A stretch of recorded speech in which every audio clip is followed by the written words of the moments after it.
நம்ம எப்போ அந்த ரத்தத்தை விசுவாசிக்கிறோமோ அப்போ நம்மளோட பாவங்கள் கழுவப்படும். அவருடைய ரத்தத்துல இருக்கிற வல்லமை இன்னைக்கு நம்மளை சுத்திகரித்து புது மனிதர்களாய் மாற்ற நம்ம எல்லாருமே ஒப்பு கொடுக்கலாம். நம்ம யாருமே சும்மா இல்லாதபடி இன்னைக்கு அந்த ரத்தத்தை குறித்து பார்த்தோம்.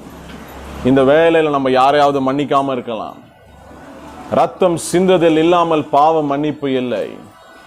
பைபிள் சொல்லுகிறது, இதோ இது என்னோட உடலும் இது என்னோட ரத்தமா இருக்கிறது. என்ன, பாவ மன்னிப்புக்காக சிந்தப்பட்ட என்னோட ரத்தமா இருக்கிறதுன்னு ஆண்டவராக இயேசு சொன்னார்.